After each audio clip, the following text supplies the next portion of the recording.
ప్రజా కళారూపాలకు పురుడు పోసిన తొలితరం వాగ్గేయకారుడు పాటలో పాటగా రాటుదేలుతున్న మాటల సమరగీత పేనిన ప్రజాకవి సుద్దాల హనుమంతు జానకమ్మ జాతీయ పురస్కార ప్రదానోత్సవం ఈ నెల 13వ తేదీన హైదరాబాద్లో నిర్వహించనున్నట్లు సుద్దాల ఫౌండేషన్ వ్యవస్థాపక అధ్యక్షుడు సుద్దాల అశోక్ తేజ తెలిపారు. జాతీయ పురస్కార బ్రోచర్ను హైదరాబాద్ బాగ్లింగంపల్లిలోని టీపీఎస్కే హాల్లో సుద్దాల అశోక్ తేజ, భూపతి వెంకటేశ్వర్లు, విజయ్ కుమార్ తదితరులు ఆవిష్కరించారు. సుద్దాల హనుమంతు జానకమ్మ జాతీయ జానపద కళాపీఠం ఆధ్వర్యంలో గత 12 సంవత్సరాలుగా వివిధ రంగాలకు చెందిన కళాకారులకు ఈ జాతీయ పురస్కారాన్ని ప్రదానం చేయనున్నట్లు ఆయన వెల్లడించారు. ఈ నెల 13వ తేదీన హైదరాబాద్ బాగ్లింగంపల్లి సుందరయ్య కళా నిలయంలో అరుణోదయ విమలకకు ఈ పురస్కారాన్ని అందజేయనున్నట్లు ఆయన వివరించారు.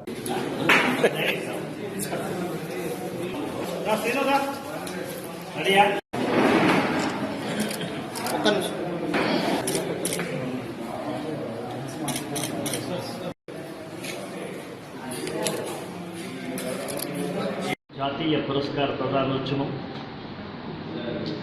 దాదాపు 12 సంవత్సరాలుగా మనం ఇస్తున్నాం. మధ్యలో ఒక 2 సంవత్సరాలు కరోనా వల్ల కార్యక్రమాలు జరగలేదు. ఈ 12వ సంవత్సరంలో అరుణోదయ విమలకకి నాన్న అవార్డు ఇవ్వడానికి మా జ్యూరీ కమిటీ నిర్ణయించడం వల్ల అది ఈరోజు పత్రికాముఖంగా మీకు తెలియజేసుకుంటున్నాము. సుందరయ్య విజ్ఞాన భవనంలో మెయిన్ హాల్లో 13వ తారీఖు ఇదే నెల ఇంకొక 5 రోజులకి సాయంత్రం 6 గంటలకి షార్ప్గా 6 గంటలకి సభ ప్రారంభమవుతుంది.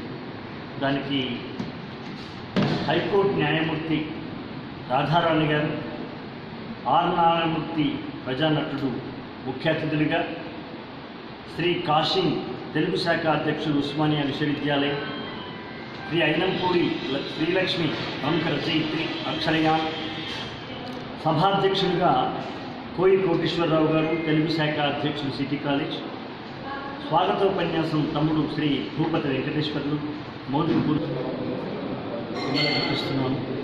ఈ కార్యక్రమం 13వ తారీఖు నాడు 1 గంట సేపు అద్భుతమైన సాంస్కృతిక కార్యక్రమాలు ఉంటాయి. ఆ తర్వాత ఉపన్యాసాల పరంపర కూడా చాలా తక్కువగా ఉంటుంది.